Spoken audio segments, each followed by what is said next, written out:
What is Obama thinking? What's his strategy? That's what we'll talk about in today's lunch video. Obama is going to try to get elected the same way he got elected the first time in 2008. Then his focus was not on persuading undecided voters, but on winning a large turnout from three groups: African Americans, Latinos, and voters under the age of 30. And he was very successful.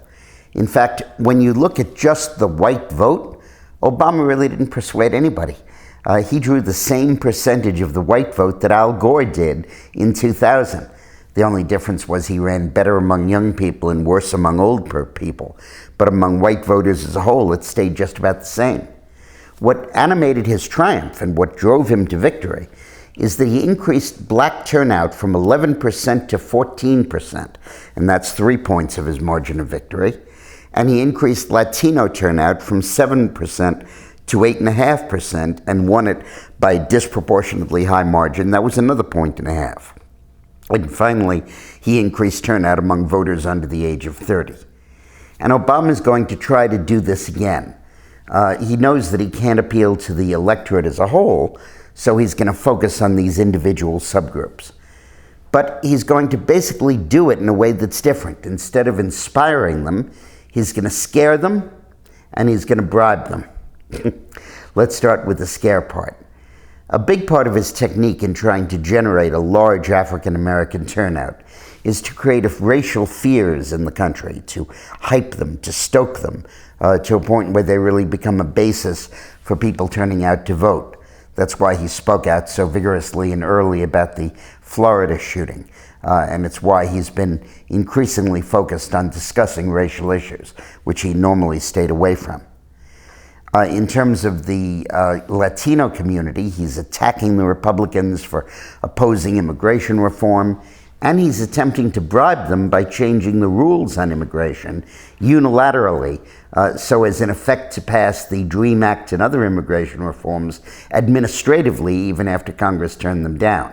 I mean, if the executive says, I'm not going to deport someone who's here illegally, but who came here as a child and has been in high school and now is attending college, that's de facto amnesty. And the administration can decide which one to deport. And that's what he's trying to do. And in terms of voters under 30, he's working on forgiveness for student loans. He's working on lower cost student borrowing and doing all kinds of issues focused on the needs of young people. So that's his strategy. And very often it means hurting himself with the mainstream voters. It means that in an effort to cultivate strong support on the left from Latinos, he alienates Anglos, particularly when it comes to enforcing the immigration law. And when he moves on supports for African Americans and increased subsidy payments, he alienates the rest of the electorate. And that's a calculated risk that he's determined to take.